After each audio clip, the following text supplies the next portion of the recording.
In this video, I'm going to show you my proven 5-step keyword research blueprint. This is the same blueprint I've used to help grow my site to over 150,000 unique visitors per month. And today you're going to learn exactly how to find the best keywords for your business. Keep watching. When I first got started with SEO, my approach to keyword research was a total mess. Back then, I'd fire up the latest and greatest keyword research tool and start typing in a bunch of random keywords. So what's wrong with this approach? My competitors were doing the exact same thing. No wonder most of the keywords I found were insanely competitive. Now, over the years, I developed a keyword research blueprint that works really well. Specifically, this blueprint will help you uncover keywords that your competition doesn't know about. So let's dive right in with step number 1 of this process, which is to identify your customer persona. This is a step that most people skip, and it hurts them. Ow, what was that? So what does identifying your customer persona actually mean? Let me explain with an example. My site sells SEO training products to small and medium-sized businesses. Most people in my position would open up a keyword research tool and type in things like SEO training and SEO courses into the tool. What's the problem with this approach? First off, like I mentioned before, your competition is doing the exact same thing, which means you're going to run into the exact same set of keywords as your competitors. But more important than that, this approach ignores a very important fact about your customer. And that fact is this: your customer spends 99.9% of their time online not searching for what you sell. In other words, if you only target your customer when they search for the exact thing you sell, you're missing out on hundreds of other opportunities to get in front of them. For example, in my case, I noticed that most of my customers were SEO agencies. So I went to forums and online communities where SEO agency owners tended to hang out. That way, I could see what my target customer searched for when he wasn't searching for SEO training. And I discovered that there are dozens of keywords that my target customer typed into Google that were related to my products, but had nothing to do with SEO training. Keywords like on-page SEO, list building, how to get more traffic, and SEO tools. And because I target these keywords, I get my business in front of thousands of my target customers every single day. And when my target customer is ready to buy, I'm the first person that comes to mind. That's the power of doing keyword research based on your customer persona. And all you need to do for this step is say, my customer is X. For example, if you run an online flower shop, you might say, my customer is a bride getting ready for her upcoming wedding. That was easy, right? Now that you've identified your customer persona, it's time to find topics that your customer is interested in, which leads us to the next step in my keyword research blueprint, which is to find topics that your customers care about. So how do you find these topics? It's simple. Go to where your target customer hangs out online. Then look for topics that they tend to discuss. Seriously, that's it. For example, in my case, my customers tend to hang out at marketing-focused communities like inbound.org and growthhackers.com. In your case, your target customer may hang out in places like Pinterest, Reddit, YouTube, industry blogs, and niche forums. Once you've identified where your target customer hangs out, it's time to keep an eye out for topics that are important to them. For example, in my case, I noticed that link building was one of the most popular topics in the online communities that my audience spent time on. So I wrote down link building as a topic. And I kept digging until I found at least 5 topics that my target customers talked about in online communities. Now that you have at least 5 topics, it's time to drill down into finding keywords. Here are my 4 favorite tactics for finding untapped keywords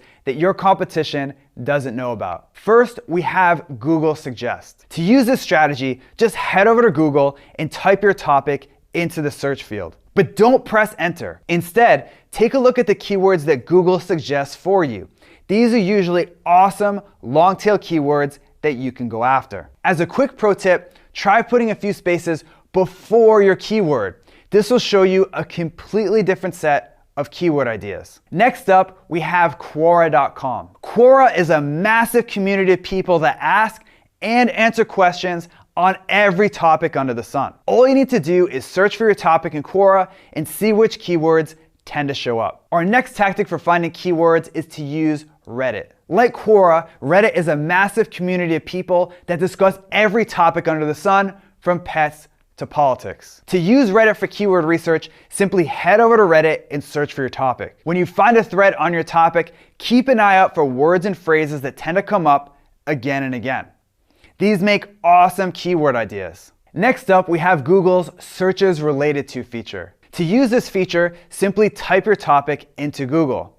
Then scroll to the bottom of the results. Google will then show you other searches that are related to the keyword you just put in. These are usually excellent long-tail keywords that you can target with your content. Finally, we have Wikipedia. What other site has in-depth articles for topics like mall walking, the lingerie football league, and yes, the 5-second rule? To use Wikipedia for keyword research, just head over to Wikipedia and type in your topic. Then take a look at the other entries that article links to. These are usually closely related topics and even potential keywords themselves. Also, make sure to check out the table of contents for that entry. Again, these are usually keywords that are closely tied to your topic. Now that you have a list of potential keywords, it's time to choose the best from your list. How?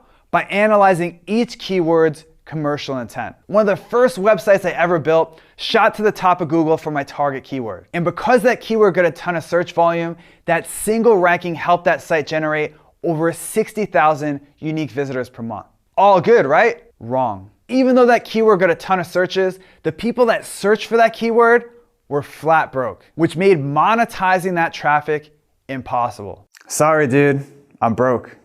That's why today I pay very close attention to a keyword's commercial intent. Commercial intent simply means how likely someone searching for a given keyword is to buy from you. Here's how to find out if your keyword has a high commercial intent or not. First, head over to the Google Keyword Planner and type in one of your potential keywords. Then take a look at the suggested bid column. This shows you how much advertisers are spending in AdWords for a single click from this keyword. Obviously, the higher the suggested bid, the more valuable that keyword is. Another simple way to size up commercial intent is to see how many AdWords ads appear when you search for your keyword in Google. If you search for your keyword and see lots of AdWords ads, it means that people are chomping at the bit to bring those searchers to their site. Okay, now it's time for our last step, which is to look at each keyword's search volume. Back in the day, Google would show you exact search volume numbers in the Google Keyword Planner. Unfortunately,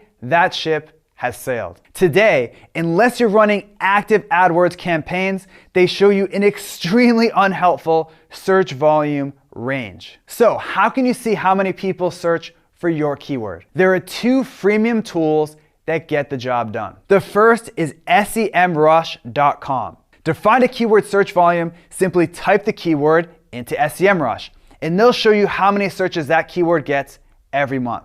Simple. You can also use kwfinder.com. Again, just pop your keyword into the tool and you'll see the exact amount of searches that it gets every month. Now, before you decide on a keyword, I recommend one last bonus step. Now, this step is completely optional, but in my experience, it helps you find the absolute best keywords for your business. And that step is to look at your keyword's growth in Google Trends. For example, let's say that you found two keywords that have similar search volume and commercial intent, and you don't know which one to pick. But when you look at Google Trends, you notice that one keyword is growing in popularity and the other is dropping like a stone. Obviously, you'd want to go with the keyword that's growing. A couple years ago, this step saved my butt. I was debating whether to target one of two keywords, Google Keyword Tool or Google Keyword Planner. You see, Google had recently renamed the Google Keyword Tool the Google Keyword Planner. But the keyword Google Keyword Tool still got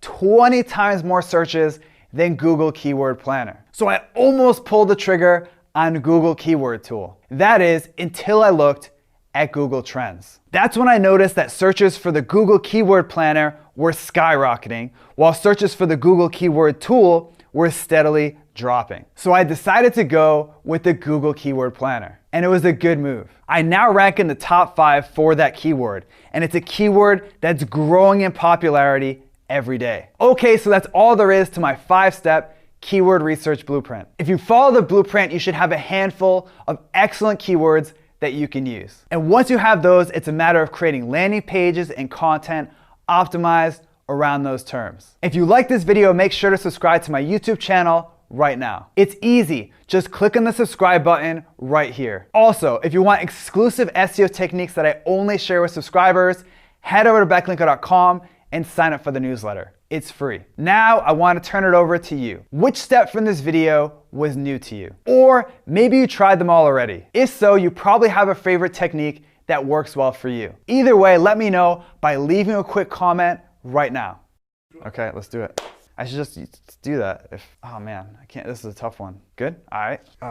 Gotta move around more. In depth. Okay, Dunsky.